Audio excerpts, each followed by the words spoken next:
Tuhan, sebelum kita bersama-sama masuk dalam ibadah kita, mari kita meneduhkan hati dan pikiran kita sejenak.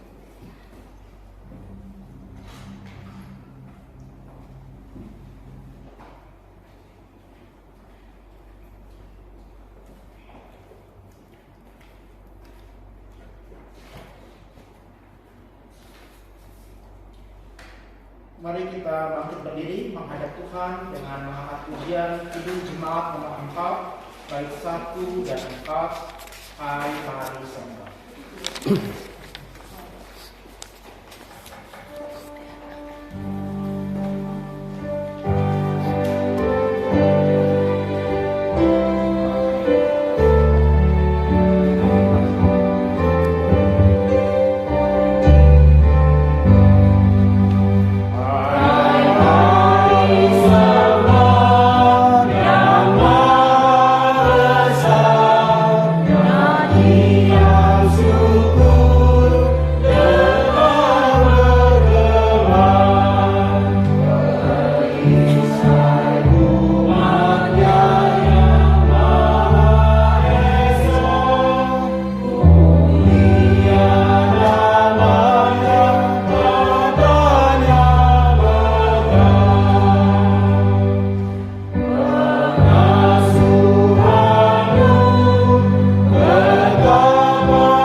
Kasih karunia dan damai sejahtera dari Allah Bapa kita dan dari Tuhan kita Yesus Kristus menyertai kamu sekalian.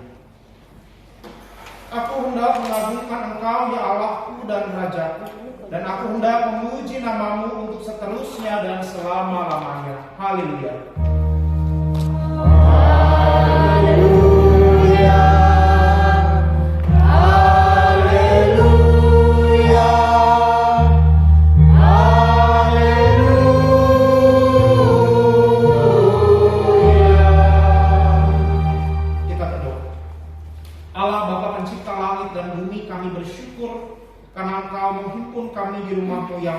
Pada saat itu kuasai kami dengan Roh Kudus-Mu, supaya firman yang akan bersama-sama kami terima dan dengarkan boleh sungguh-sungguh tertanam di dalam hati setiap kami dan menghasilkan buah berlimpah di dalam kehidupan yang masih Kau anugerahkan kepada kami.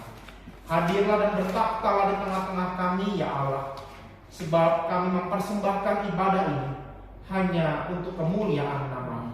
Demi Kristus kami berdoa. Amin. Kita bersama-sama akan memperhatikan firman Tuhan yang menjadi dasar dalam peribadahan kita pada hari ini, sebagaimana dituliskan dalam Mazmur 145 ayatnya yang pertama dan yang kelima. Mazmur 145 ayatnya yang pertama sampai dengan yang kelima. Aku hendak mengagungkan Engkau ya Allahku ya Raja, dan aku hendak memuji namamu untuk seterusnya dan selamanya.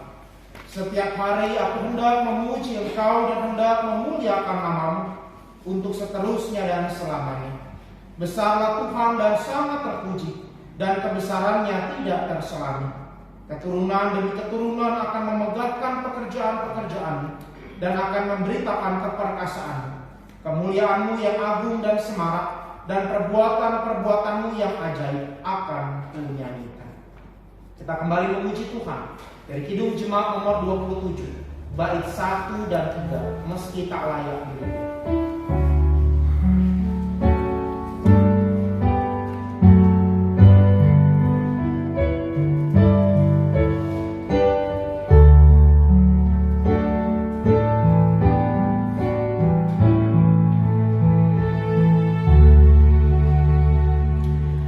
Meski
diri kita tidaklah layak di hadapan Tuhan oleh sebab begitu banyak dosa dan pelanggaran yang telah kita perbuat. Kini mari kita dengan segala kerendahan hati menghadap Tuhan, mengakui dan menyesali segala dosa dan pelanggaran kita di dalam doa pengakuan dosa kita. Mari kita membuka diri kita di hadapan Tuhan di dalam doa. Kasihanilah kami ya Allah menurut kasih setiamu. Hapuskanlah pelanggaran kami menurut rahmat-Mu yang besar. Bersihkanlah kami seluruhnya dari kesalahan kami, dan dari dosa kami tahirkanlah kami. Sebab kami sadar akan pelanggaran kami, dan kami senantiasa bergumul dengan dosa kami. Terhadap Engkau sajalah kami telah berdosa, dan melakukan apa yang Kau anggap jahat. Maka Engkau benar dalam keputusan-Mu, bersih dalam penghakiman-Mu. Sesungguhnya di dalam kesalahan kami dilahirkan, dan di dalam dosa kami dikandung. Sesungguhnya Engkau berkenan akan ketulusan hati, dan dengan diam-diam Engkau memberitahukan hikmat kepada kami. Bersihkanlah kami dari dosa kami dengan hisop, maka kami akan menjadi tahir. Basuhlah kami, maka kami akan menjadi lebih putih daripada salju. Biarlah kami mendengar kegembiraan dan sukacita. Biarlah tulang-tulang yang telah Kau remukkan bersorak-sorak kembali. Ciptakanlah hati yang murni pada kami ya Allah, dan perbaharuilah batin kami dengan roh yang teduh. Kita mengangkat pujian penyesalan kita. Besar anugerah-Mu.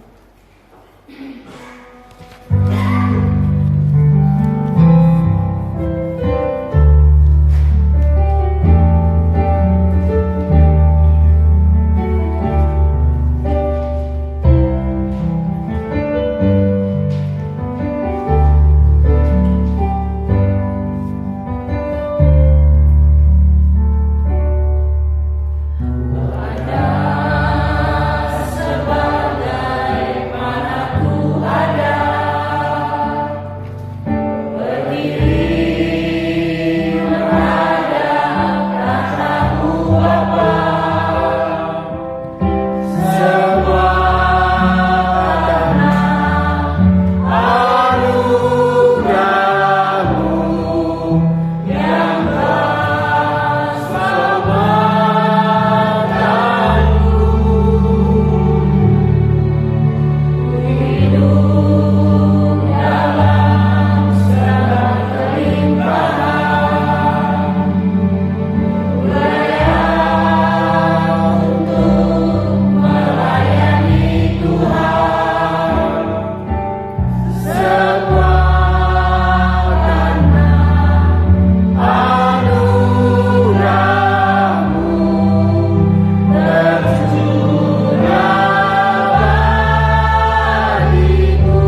segala dosa dan pelanggarannya di hadapan Tuhan. Sebagai hamba Kristus, saya memberitakan bahwa pengampunan dosa itu telah berlaku atas kita semua di dalam nama Bapa dan Anak dan Roh Kudus. Dan karena itu dengarkanlah firman Tuhan yang menjadi berita anugerah bagi kita, sebagaimana dituliskan dalam surat Filipi pasalnya yang pertama, ayat 27 sampai yang ke-30. Hanya hendaklah hidupmu berpadanan dengan Injil Kristus, supaya apabila aku datang, aku melihat, dan apabila aku tidak datang, aku mendengar bahwa kamu teguh berdiri dalam satu roh dan sehati sejiwa, berjuang untuk iman yang timbul dari Injil, tanpa digentarkan sedikit pun oleh lawan-lawanmu. Bagi mereka semuanya itu adalah tanda kebinasaan, tetapi bagi kamu tanda keselamatan, dan itu datangnya dari Allah. Sebab kepada kamu dikaruniakan bukan saja untuk percaya kepada Kristus, melainkan juga untuk menderita bagi Dia, dalam pergumulan yang sama seperti yang dulu kamu lihat padaku, dan yang sekarang kamu dengar tentang. Demikianlah berita anugerah dari Tuhan. Kita mensyukuri anugerah pengampunan dari Tuhan dengan memujikan bersama Kidung Jemaat nomor 34, bait 1 dan 2, disalib Yesus di Kalvari.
Kita memperbaharui iman percaya kita dan mengucapkan bersama-sama pengakuan iman rasuli dengan masing-masing berkata, Aku percaya kepada Allah, Bapa yang Maha Kuasa, Ahli langit dan bumi, dan kepada Yesus Kristus, Anaknya yang tunggal Tuhan kita, yang dikandung daripada Roh Kudus, lahir dari anak darah Maria, menderita sengsara di bawah pemerintahan Pontius Pilatus, disalibkan, mati dan dikuburkan, turun ke dalam kerajaan maut, pada hari yang ketiga bangkit pula dari antara orang mati, naik ke surga, duduk di sebelah kanan Allah, Bapa yang Maha Kuasa, dan dari sana Ia akan datang untuk menghakimi orang yang hidup dan yang mati.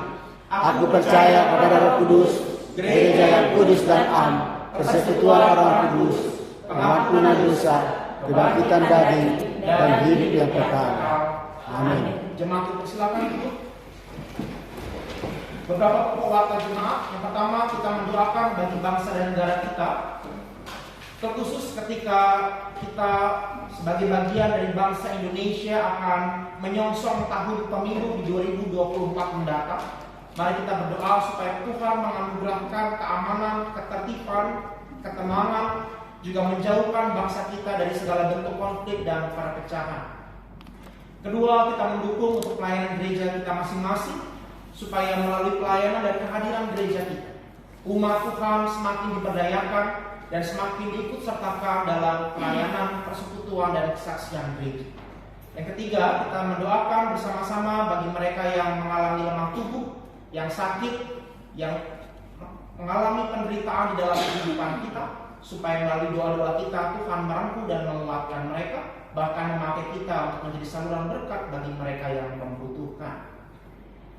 Demikian pokok doa untuk minggu ini, dan untuk warta kebaktian minggu depan, ibadah tetap dilaksanakan pada pukul 4 sore di gedung kebaktian ini. Kita akan mendengarkan persembahan pujian yang akan disampaikan oleh ibu-ibu berbaju warna merah.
Kita akan menyambut sabda Tuhan, bersama-sama kita akan menyanyikan Hidup Jemaat 237, bait 1 dan 2, Roh Kudus tetap teguh.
Biarlah Engkau yang senantiasa menguatkan dan mengingatkan kami kepada firman dari Sang Putra Allah Yesus Kristus.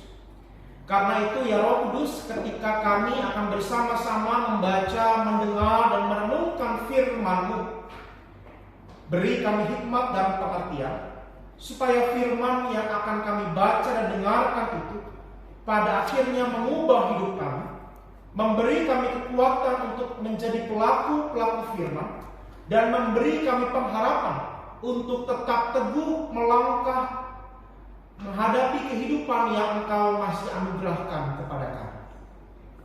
Kuatkan dan teguhkanlah hati kami ya Roh Kudus, supaya firman itu tetap tinggal di dalam hati kami dan berbuah lebat di dalam hidup kami.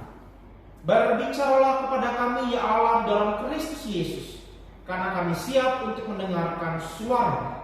Hanya di dalam nama Kristus Yesus, Sang Firman Allah yang turun menjadi manusia, kami berdoa. Amin. Pembacaan firman Tuhan dari Injil Matius pasal 20 ayat 1 sampai 16. Matius pasal 20 ayat 1 sampai 16.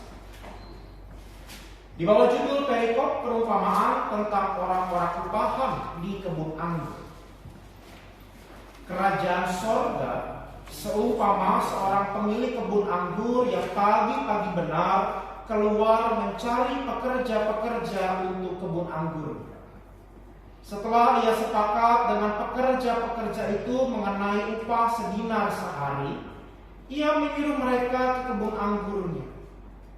Kira-kira pukul 9 pagi, ia keluar lagi dan dilihatnya ada orang-orang lain yang menganggur di pasar. Katanya kepada mereka, "Pergilah juga kamu ke kebun anggurku dan upah yang adil akan kuberikan kepadamu." Lalu mereka pun pergi. Kira-kira pukul 12 dan pukul 3 petang ia keluar dan melakukan hal yang sama. Kira-kira pukul 5 petang ia keluar lagi dan mendapati orang-orang lain. Katanya kepada mereka, "Mengapa kamu menganggur saja di sini sepanjang hari?" Kata mereka kepadanya, "Karena tidak ada orang yang mengupah kami." Katanya kepada mereka, "Pergi jugalah kamu ke kebun anggur." Ketika hari malam, pemilik kebun itu berkata kepada mandornya, "Panggillah pekerja-pekerja itu dan bayarkan upah mereka, mulai dengan mereka yang masuk terakhir hingga mereka yang masuk pertama." Datanglah mereka yang masuk kira-kira pukul 5 dan masing-masing menerima 1 dinar. Kemudian datanglah mereka yang masuk pertama, sangkanya akan mendapat lebih banyak, tetapi mereka pun menerima masing-masing 1 dinar juga. Ketika mereka menerimanya, mereka bersungut-sungut kepada pemilik kebun itu, katanya, "Mereka yang masuk terakhir ini hanya bekerja 1 jam dan engkau menyamakan mereka dengan kami yang sehari suntuk bekerja berat dan menanggung panas terik matahari."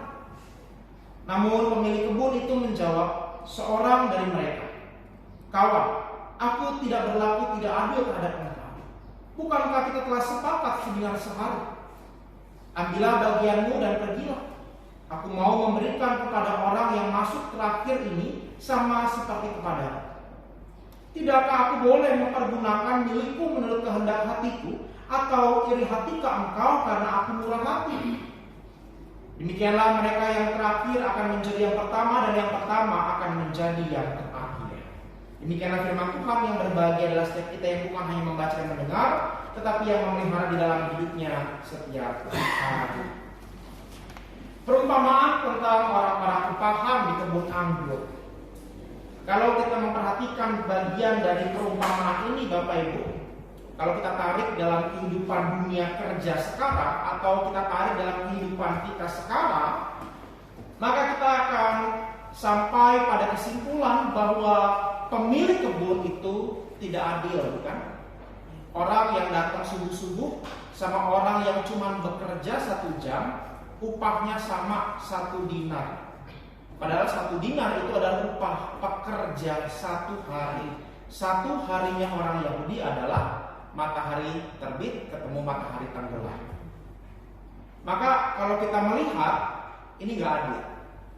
Apa yang dilakukan oleh si pemilik kebun itu tidak adil. Tapi Bapak Ibu, dalam membaca perikop ini, nampaknya kita tidak bisa hanya membaca 1 potong dari ayat 1 sampai 16. Kita harus melihat mundur dari pasal 19 ketika Tuhan Yesus menyampaikan perumpamaannya tentang orang muda yang kaya, di mana pada pasal 19 ayat 24 dia mengatakan, "Lebih mudah seekor unta melewati lubang jarum daripada seorang kaya masuk dalam kerajaan Allah." Lalu dilanjutkan dengan perikop selanjutnya, pasal 19 ayat 27 sampai 30, ketika Tuhan Yesus berbicara tentang upah dari mengikut Dia, upah seorang murid ketika memutuskan untuk mengikuti Yesus. Di mana pada ayat 30 dikatakan dalam Alkitab kita, "Namun banyak orang yang pertama akan menjadi yang terakhir, dan yang terakhir akan menjadi yang pertama." Kalimat yang sama diulang pada ayat 16 pada pasal 20 yang kita baca. Yang terakhir akan menjadi yang pertama, dan yang pertama akan menjadi yang terakhir. Diulang 2 kali.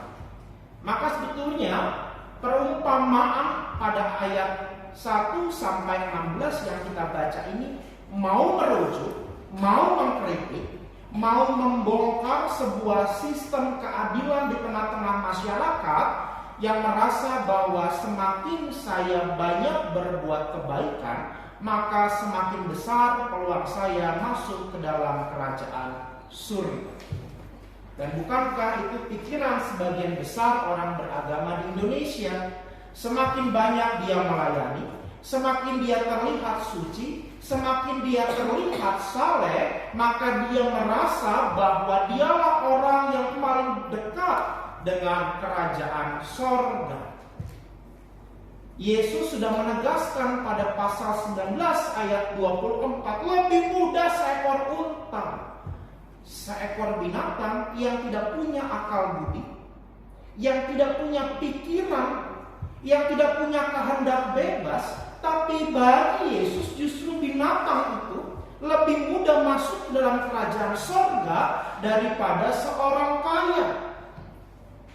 Seorang kaya itu kan artinya seorang yang memiliki segala-galanya, dia punya jabatan, dia punya kedudukan, dia punya kondisi ekonomi yang cukup baik. Dan justru orang yang seperti itu malah dikatakan sulit masuk ke dalam kerajaan surga. Sama seperti kita. Tidak perlu bicara soal kaya secara materi, tapi ada banyak orang tidak kaya secara materi, tapi mengaku bahwa ia kaya secara rohani. Sehingga orang-orang yang menganggap dirinya kaya secara rohani, justru dia pula lah yang cenderung mudah untuk melakukan kekerasan atas nama Tuhan di dalam nama Tuhan. Dan untuk itulah kemudian masuk ke dalam perumpamaan ini, Yesus ingin mengatakan bahwa gak peduli kamu bekerja lebih banyak atau kamu bekerja lebih sedikit, karena kerajaan Allah itu tidak diukur berdasarkan kebaikan manusia, tidak diukur berdasarkan jasa-jasa kebaikan yang kita buat, tapi kerajaan Allah itu berbicara tentang satu value yang ada dalam bacaan kita, satu nilai penting dalam bacaan kita. Pada ayat keberapa Bapak Ibu? Ada ayat yang ke-15 ketika Yesus mengatakan murah hati. Iri hatikah engkau karena aku murah hati? Kerajaan sorga itu berbicara tentang kemurahan hati Allah.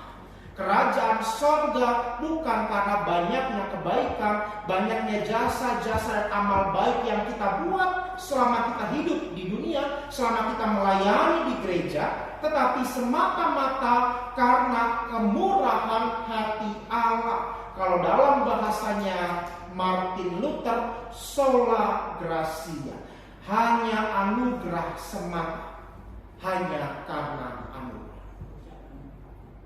Nah, Ibu Bapak jemaat yang dikasihi Tuhan, kalau kita kemudian menyadari bahwa kerajaan sorga itu semata-mata karena kemurahan hati Allah, maka sebetulnya ini ingin membongkar cara berpikir kita selama ini yang seringkali merasa bahwa kerajaan sorga itu ditentukan berdasarkan berapa lama kita melayani, berapa banyak yang sudah kita keluarkan uang kita untuk gereja dan pelayanan dan lain sebagainya. Berbicara soal kerajaan sorga, berbicara soal kemurahan hati. Kalau Allah bermurah hati kepada kita, maka sebagai orang percaya, kita menjalani pelayanan kita menjalani hidup beriman kita juga di dalam semangat kemurahan hati. Maksudnya adalah ketika kita dipercayakan pelayanan, ketika kita memutuskan menjadi orang percaya mengikut Yesus, sikap orang yang murah hati, dia gak hitung-hitungan sama Tuhan. Dia tidak gampang mengeluh sama Tuhan. Dia tidak gampang protes sama Tuhan. Mengapa? Karena kemudian setelah ayat 16, Yesus memberitakan tentang penderitaan dirinya. Maka kemurahan hati itu mesti menjadi dasar, menjadi value yang harus kita pegang, bahwa seorang Kristen itu meneladani Yesus yang murah hati. Yesus yang bahkan bukan hanya kehilangan kehormatannya meninggalkan sorga, tapi bahkan membiarkan harga dirinya diinjak-injak oleh manusia. Seorang Kristen yang murah hati, dia bukan sekedar memberi waktunya, tapi memberi egonya, memberi rasa bangganya, rasa puas dirinya selama ini dipersembahkan kepada Tuhan. Karena apapun yang Anda berikan untuk Tuhan tidak akan pernah bisa menyogok Tuhan supaya Anda masuk surga ruangan yang VIP. Tidak. Hari ini kita belajar bahwa semangat kemurahan hati itu mesti mewujud nyata dalam sikap hidup beriman kita sehari-hari. Yesus yang murah hati adalah Yesus yang juga kita teladani dalam sikap kemurahan hati kita. Banyak orang ketika melayani berhitung kemudian sama Tuhan, apa yang sudah saya berikan untuk Tuhan, apa yang sudah saya berikan untuk gereja, maka dalam kurun waktu tertentu, apa yang kita berikan itu mesti balik kepada kita 10 kali lipat, 20 kali lipat, 30 kali lipat, dan sekian ratus kali lipat. Ayat 29 pada pasal 19 seringkali dikutip oleh banyak pengkhotbah dengan sembarangan, dengan mengatakan setiap orang yang karena namaku meninggalkan rumah, saudara laki-laki, saudara perempuan, atau ayah, atau ibu, atau anak, atau ladang, akan menerima kembali 100 kali lipat dan akan memperoleh hidup yang kekal. Mereka lupa untuk melihat perikop di atasnya yang mengatakan orang kaya sukar masuk kerajaan sorga, dan lupa melihat bagian selanjutnya ketika Yesus mengatakan mengikut aku itu harus menderita. Pasal 20 ayat 19 mengatakan mereka akan menyerahkan dia kepada bangsa-bangsa lain supaya diolok, dicambuk, disalibkan. Kutipan pada ayat 29 itu bukan berbicara soal kelimpahan materi saat ini, tapi 100 kali lipat dan memperoleh hidup yang kekal itu pun tidak bisa dilepaskan dari ayat 15 ketika Allah berbicara soal kemurahan hati. Kemurahan hati itulah yang pada zaman ketika Injil ini dituliskan sangat jarang dijumpai, sangat jarang ditemui oleh orang-orang pada zaman itu. Kan orang cenderung memikirkan dirinya sendiri, sehingga ada pepatah yang mengatakan homo homini lupus, manusia menjadi serigala bagi sesamanya. Itu sebuah prinsip hidup orang Kekaisaran Roma, karena filsafat itu, pola pikir itu dicetuskan kira-kira tahun 65 sebelum Masehi, ketika di situ zaman orang-orang Romawi itu mereka punya banyak produk-produk filsafat, produk-produk filsufnya banyak, dan kemudian orang semakin berpikir tentang dirinya sendiri, dan semakin orang berpikir tentang dirinya sendiri, dia akan mengabaikan orang lain, dan kalau orang lain merugikan, maka dia berhak untuk menjatuhkan orang itu supaya dirinya aman dan selamat. Kemurahan hati menjadi value yang hilang, yang terabaikan. Yesus mengangkat kembali pada bacaan kita.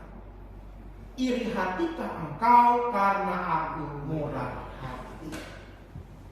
Maka ini yang harus kita pegang senantiasa, bahwa kalau kita ada sampai saat ini, kalau Anda diberikan kepercayaan melayani Tuhan, kalau Anda diberikan kepercayaan menikmati kehidupan ini, itu semata-mata karena kemurahan hati Allah, bukan karena hebat dan kuat kita, bukan karena kepintaran kita, bukan karena kehebatan kita berpikir, tapi karena kemurahan hati Allah. Kebun anggur Bapak Ibu yang dikasihi Tuhan itu berbicara soal ladang, soal keuntungan materi. Karena anggur yang baik, anggur yang manis pada zaman itu ditemukan di wilayah di sekitar Danau Galilea. Karena tanahnya subur, otomatis anggur itu menjadi komoditas di daerah yang dekat dengan danau atau sekurang-kurangnya dekat dengan aliran sungai Yordan. Maka otomatis sang pemilik itu bahkan bisa memberikan lebih dari 1 dinar, tapi dia hanya memberikan batas minimal 1 dinar sehari, sekalipun mereka bekerja dari pukul 3 pagi. Kalau menurut bacaan kita, pagi-pagi benar dia keluar mencari pekerja. Tapi Yesus memberikan 1 dinar, bahkan upahnya dipukul rata dari yang masuk pagi sampai yang masuk terakhir. Kita merasa seringkali dengan pengkhotbah-pengkhotbah di luar sana, saya dulu hidupnya susah, saya melayani Tuhan, saya kemudian diberkati Tuhan dengan ini dan itu, dengan rumah, dengan mobil, dengan asisten, bla bla bla dan lain sebagainya. Salah? Tidak salah memang, tapi juga tidak tepat betul. Karena kemurahan hati Allah bukan berbicara soal untung dan rugi dalam mengikut Tuhan. Mengikut Tuhan bukan bicara saya untungnya apa, Karena kalau mau untung Bapak Ibu, kita jangan melayani Tuhan, tapi jualan batagor di depan sekolah, jualan cendol di depan sekolah, maka kita untung. Tapi mengikut Tuhan bukan bicara soal untung dan rugi. Mengikut Tuhan berbicara soal kemurahan hati dan melepaskan apa yang menjadi kedagingan kita. Itu murah hati, gracious. Maka semangat itu yang harus kita pegang. Menjadi pengikut-pengikut Tuhan ini, lepaskan motivasi-motivasi yang salah dalam hidup kita. Anda dibenarkan, Anda diberkati hidupnya, bukan karena kebaikan Anda, juga bukan karena Anda merasa doa Anda paling lama dan paling panjang, paling bagus syairnya, tapi semata-mata karena kemurahan hati Anda. Maka sikap murah hati itu juga yang harus kita pegang di sepanjang hidup kita mengikut Tuhan. Kalau ikut Tuhan, tulus. Jangan pernah mengharapkan apa. Sebagaimana Yesus melepaskan kehormatan ilahinya, Dia mengosongkan dirinya bahkan taat sampai mati. Demikian pula kita, melepaskan ego kita, melepaskan motivasi-motivasi yang salah di dalam mengikut Tuhan, dan mengikut Tuhan sampai pada kesudahan. Tuhan memberkati dan menolong kita semua. Mari kita menaikkan doa syafaat kita. Tuhan Yesus yang murah hati, kami belajar pada saat ini bahwa sebagai anak Engkau murah hati, kami pun dipanggil untuk hidup di dalam kemurahan hati. Karena kami belajar bahwa kerajaan sorga itu bukan karena jasa kebaikan kami, bukan karena kuat dan hebatnya kami, tetapi semata-mata karena Engkau sendirilah yang berbelas kasih kepada kami. Maka Tuhan, di dalam kami mengikut Engkau, murnikan dan pulihkan motivasi kami yang salah, yang rusak di dalam mengikut Engkau. Sebagaimana Engkau murah hati, biarlah kami juga mengikuti Engkau Tuhan di dalam segala kemurahan hati kami. Melepaskan apa yang tidak benar, melepaskan apa yang salah, melepaskan apa yang tidak tepat, yang mengganjal kami, yang pada akhirnya membuat kami menjadi orang Kristen yang mudah mengeluh, marah, kecewa, bahkan meninggalkan Tuhan. Ajarkan kami untuk berani melepaskan itu semua, supaya kami mengikut Tuhan di dalam ketulusan. Pada saat ini juga Tuhan, kami mau menyatukan hati kami. Kami mau berdoa bagi bangsa dan negara kami, Indonesia. Bangsa ini milik kepunyaan Tuhan. Kami umat kepunyaan Tuhan. Maka Tuhan, biarlah bangsa kami selalu ada dalam kendali Tuhan, selalu ada dalam pertolongan Tuhan, sehingga bangsa kami boleh terus menjadi bangsa yang diberkati oleh Tuhan, menjadi bangsa yang menghormati setiap warga masyarakatnya, menjadi bangsa yang memuliakan nama Tuhan lewat kehidupan yang benar di hadapan. Dan karena itu anugerahkanlah para pemimpin kami hikmat dan kebijaksanaan di pusat dan di daerah, supaya mereka melaksanakan setiap tugas-tugas mereka juga dengan benar, dengan baik, dan dengan memperhatikan semua golongan masyarakat. Kami mau berdoa juga Tuhan bagi gerejamu di tempat ini. Secara khusus kami mendoakan untuk kerjasama yang terjalin antara gereja HKBP Pondok Kelapa bersama-sama dengan gereja Presbyterian Indonesia. Kami mendoakan untuk pimpinan jemaat gereja HKBP Pondok Kelapa, Pendeta Manaluk, bersama-sama dengan seluruh para hadirin yang melayani. Tuhan berikan mereka kesatuan hati, kerendahan hati. Juga berikan kepada mereka berkat supaya melalui kehadiran gereja HKBP Pondok Kelapa juga berkat Tuhan itu terbagikan dan dirasakan oleh warga masyarakat sekitar. Demikian juga gereja Presbyterian bersama-sama dengan Pendeta Lasmian dan seluruh anggota jemaat dan para penatua yang melayani. Tuhan berikan kami hikmat, berikan kami kekuatan dan sukacita di dalam memimpin dan melayani jemaat yang Tuhan percayakan. Kami mendoakan juga Tuhan untuk setiap kami yang pada sore hari ini berhimpun di dalam nama-Mu. Kami yang menghadapi pergumulan-pergumulan hidup, Tuhan anugerahkan kepada kami kekuatan, keberanian, dan pengharapan, supaya di tengah-tengah pergumulan hidup kami tetap mengimani dan meyakini bahwa pertolongan Tuhan itu tepat pada waktunya. Rancangan Tuhan atas kami bukanlah rancangan kecelakaan, melainkan rancangan keselamatan yang penuh dengan damai sejahtera. Mereka yang sakit, kami doakan supaya anugerah dari Tuhan menguatkan mereka, memulihkan mereka. Mereka yang sakit, mereka yang memperjuangkan kesembuhan, Tuhan berkati setiap upaya-upaya yang mereka jalani.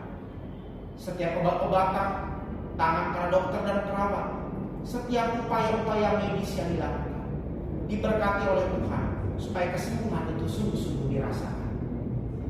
Kami menyerahkan Tuhan kehidupan setiap kami masing-masing.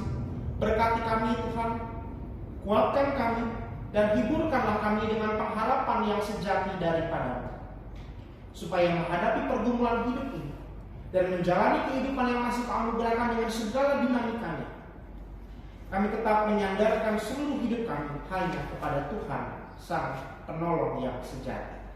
Dengarkan doa kami Allah dalam Kristus Yesus, sebab doa ini kami naikkan dalam nama Yesus Tuhan dan Juru Selamat kami yang hidup. Amin. Kita akan memberikan persembahan kita pada Tuhan. Sambil kantong persembahan diedarkan, kita akan mengangkat pujian dari Kidung Jemaat 292 dan firman Tuhan yang mendasari persembahan kita. Filipi 4 ayat 19. Allahku akan memenuhi segala keperluanmu menurut kekayaan dan kemuliaan dalam Yesus Kristus.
Kami telah mempersembahkan apa yang Tuhan telah berikan di dalam hidup kami masing-masing.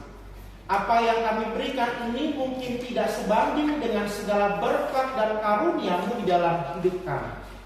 Tetapi di dalam segala kerendahan hati kami, ya Allah, terimalah dan kuduskanlah persembahan kami ini, supaya persembahan yang kami kumpulkan ini menjadi dupa yang harum di hadapan-Mu. Ajarkan kami untuk senantiasa belajar mempersembahkan diri kami sebagai persembahan yang hidup, yang kudus dan yang berkenan kepadamu. Berkatilah persembahan ini ya Tuhan, supaya persembahan ini pada akhirnya berguna bagi pelayanan gereja-Mu di tengah-tengah dunia ini. Supaya gereja-Mu menjadi kawan sekerja-Mu untuk mewartakan keadilan, sukacita dan damai sejahtera kepada dunia ini. Terimalah persembahan dan bakti kami ini ya Allah, sebab doa ini kami persembahkan hanya dalam nama Yesus Tuhan kami. Amin. Mengakhiri ibadah kita angkat pujian Kidung Jemaat 427 bait 1 dan 4.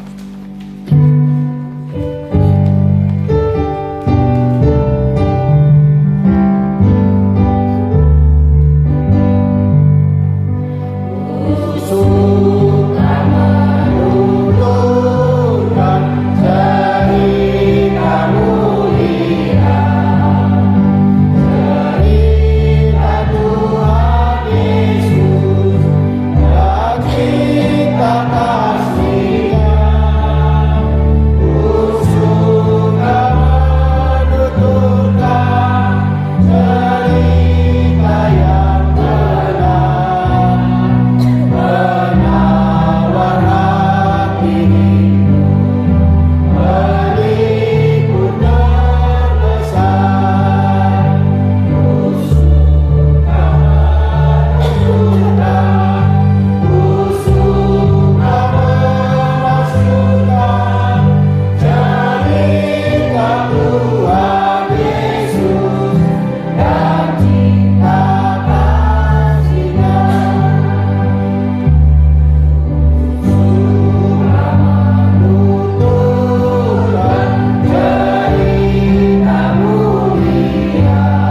Bapa kami yang di surga, dikuduskanlah namamu, datanglah kerajaanmu, jadilah kehendak-Mu di bumi seperti di surga. Berikanlah kami pada hari ini makanan kami yang secukupnya, dan ampunilah kami akan kesalahan kami, seperti kami juga mengampuni orang yang bersalah kepada kami. Dan janganlah bawa kami dalam pencobaan, tetapi lepaskanlah kami daripada yang jahat. Karena Engkau punya kerajaan dan kuasa dan kemuliaan sampai selama-lamanya. Amin. Jemaat Tuhan, pulanglah, masukilah kehidupanmu, bukalah hatimu, jadilah murah hati sebagaimana Allah yang kita imani dalam Kristus adalah murah hati. Terima berkat dari Tuhan yang memampukan engkau hidup dalam kemurahan hati. Tuhan memberkati engkau dan melindungi engkau. Tuhan menyinari engkau dengan wajahnya dan memberi engkau kasih karunia. Tuhan menghadapkan wajahnya kepadamu dan memberi engkau damai sejahteranya. Amin.